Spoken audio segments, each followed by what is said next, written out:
Good morning, good morning. How is everyone today? I hope you're having another superb day and that everything in your world is just running so beautifully. And of course, sometimes it's not. And it's that I want to talk about today. So as we all know, when we procrastinate, which as you know, and you'll get tired of me saying, I call life stealer. So when we're in procrastination mode and we are not feeling the best and our thoughts are just circling around in our brains and we have these sentences that our little self-critic keeps going blah, blah, blah, blah, and typically they're negative, right? They're not the positive ones. They're not the, you're great, you can conquer the world, you can do anything you put your mind to. They're the, I'm not worthy, I can't do this, nobody likes me, it doesn't matter what I do, it always goes wrong, all that rubbish, and it is rubbish.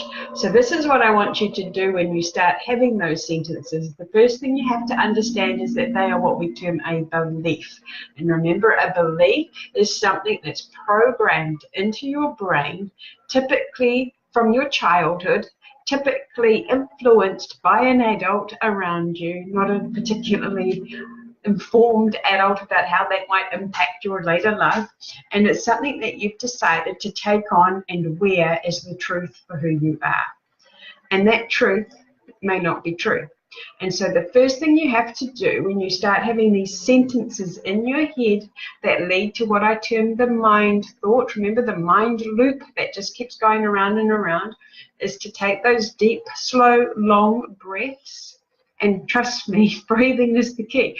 Actually, segue, let me tell you a little story here. I was in India once working on yet another IT project, and one of the girls came up to me and she suggested that we go away for a weekend seminar on breathing, which at the time I thought was hilarious because my reaction to it is, what do you mean I breathe? Why do I need to go and be taught how to breathe? Do you know what? I didn't go. I procrastinated. Gosh, big change there. And she went off and she came back quite different, and she was able to better manage some of the tedium and stresses that we had on this project way better, and I was quite amazed by it. And ever since she raised my awareness to this breathing concept, I have always had it in front of me that I need to breathe better, whether it is in day-to-day life and in moments of stress particularly, or on my horse. And so to really understand that, yes, we breathe, yes, our primitive brains enable us to breathe because it's a human response, it's a reaction. What we often do is shallow breathe, right? And it's short, sharp, shallow breaths. And what you need to learn to do is take the long diaphragmatic breathing so that your whole lower diaphragm expands so that you're getting oxygen into every part of your body, and you have to do that more slowly. You can't hyperventilate or breathe quickly to get this deep, long-lasting breath that I'm talking about. So it's well worth it if you ever have the opportunity to go on a breathing course, I strongly suggest that you don't do what I did and that you take it up. Anyway, back to the base. So, as I said, a belief is a sentence that's going around in your head. Typically, it's a mind loop, and it's a sentence that you often and frequently tell to yourself. So you may not even be fully conscious about the fact that you do this, but you do.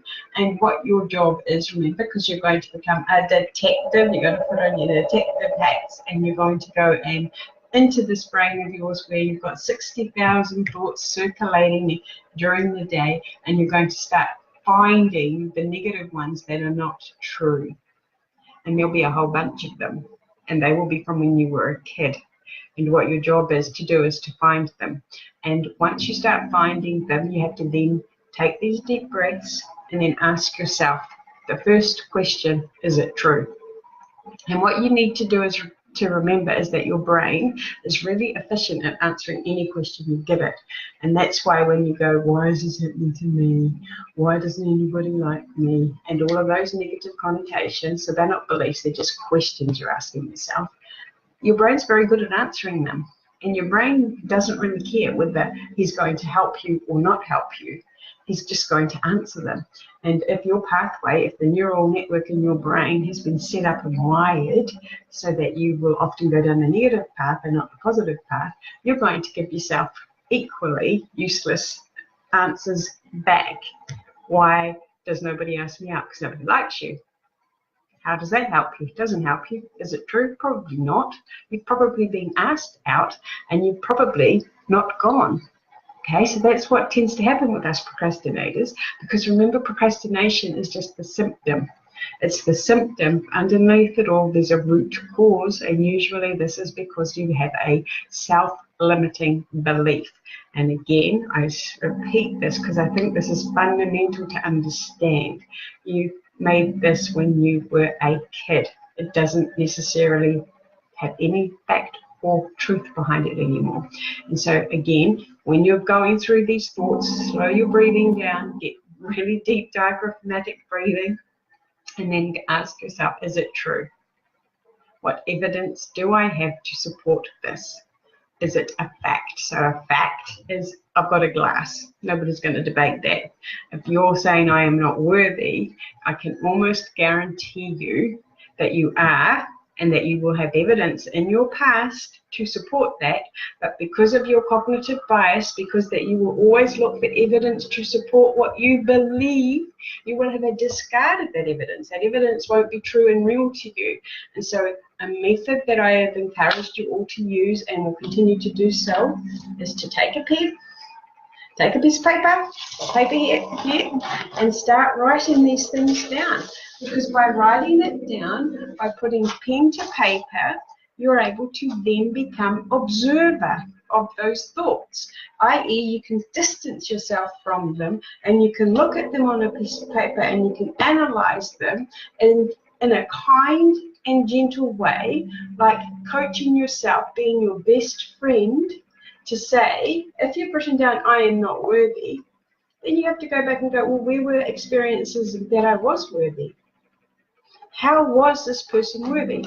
And you will be able to answer those. And that's just the first step. And clearly, this is a long-held belief. You have lived your life by this. And in that way, it has become a rule for you, right? So, for example, it might be something like you grew up, and I'm going to use this as an example. That's not a very good one. It's just what came to my head right now, is you might have grown up in a household that ate meat. Right, so your belief is you have to eat meat to survive, because that's just what you've acquired that belief on, because you've always eaten meat, everybody's eating meat around you, therefore, ergo, factually, you need meat to survive. And suddenly you decide that living beings, sentient animals who can think and feel, are no longer going to appear on your plate. So you can change that limiting belief of humans must eat meat to humans can survive on plant food. That's simplistic, but that's the sort of work you've got to do, because there is a transition. You can't just go, well, typically you can't go from I am not worthy to I'm the best person on the planet and have it believable for yourself, because your inner critic will of course mock it. And don't forget, if you've got things around such as I am not worthy, you're also going to have low self-esteem and low self-worth, and that will come up in another way. So that's why this is a journey. It's why something that I really believe that you need help and guidance and support on. So make sure you get them. Make sure that you are working to become your best self. And please be gentle with yourself. It is a challenge to change. Like we always say, get used to being uncomfortable. If you think about a routine or a habit that you have and you break it, you just feel uneasy, right? You feel uncomfortable. It's like, oh, I should be doing this. That's unfortunately what you need to feel to change. That you should embrace. It's a bit like DOMS when you've exercised, you know, you get sore muscles the next day. It's this feeling that you're going to cultivate. You're going to start to want to look for it. Okay, so I trust that was helpful. I've rabbited on a bit too long as per normal. And I hope you all really have a successfully wonderful day, and you all become detectives for these limiting beliefs that you have to conquer them. All the best. Talk soon. Bye.